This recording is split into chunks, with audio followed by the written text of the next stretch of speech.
And Chief Economist at JPM Chase. And Anthony, it's great to have you here. Welcome. Glad to be back.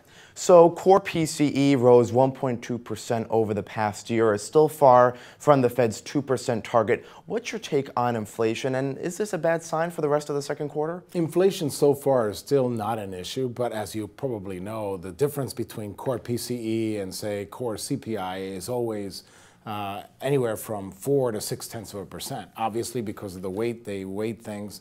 Housing takes a much smaller share. Medical takes a much broader share in the core PCE. So there are differences in the way these indices are constructed.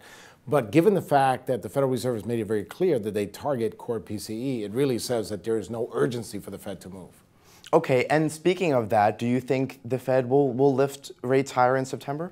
I think that they will probably lift rates either in September or perhaps a little bit later, because part of the personal income report, you basically saw no consumer spending, even though there was an upper revision to the prior month. It's sort of like throwing a party and consumers forgot to come. A lot of them got dressed because you got a slight upward revision in the prior month, but very few actually came to the party. So given that as a backdrop, I think that the Federal Reserve can either go in September or perhaps even wait a little bit longer and maybe go in December.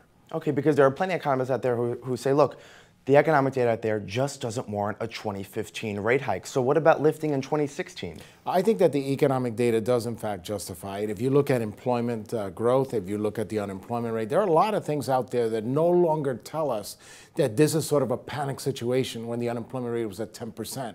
So that when the unemployment rate goes down to 5.4%, and by the way, continuing to come down, and very soon I think will even go down to 5%, you can no longer justify a 0% interest rate. It's not the same world where you had double-digit unemployment rates by any stretch of the imagination. All right, let's talk about the state of the consumer. Personal income rose 0.4% in April. Now, according to the Federal Reserve's household survey, about a third of respondents think their income is actually going to go up over the next year. But we're also seeing consumers not spending some of that extra money. They're saving it instead. Does that worry you? The savings rate picking up in this latest personal income report is a little disturbing, but that's a monthly number, and we know there's a lot of volatility surrounding this. The fact that personal income was so strong, a little stronger than the market was expecting, is somewhat encouraging, and if it's followed through by much faster employment growth, I think it's just a matter of time before consumers actually go out there and start spending money. But if these savings rates continue to go up, of course it's alarming, and it will be alarming to policymakers. Because they haven't been spending the stimulus at the pump, the gas pump.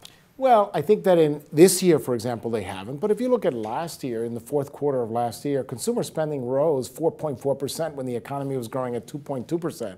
Even if you look at the first quarter anemic number, 1.8% consumer spending is nothing to sneeze at, given the fact that the economy contracted by 0.7%. So consumers are doing more than is justified by the overall growth in the economy. But you're absolutely right. They could be doing a lot more, given all the stimulus they've gotten from lower energy prices. And in fact, that wealth effect from the equity markets. All right, Anthony, we'll leave it there. Anthony Chan, Chief Economist at JPM Chase. Thanks very much for coming in. Pleasure.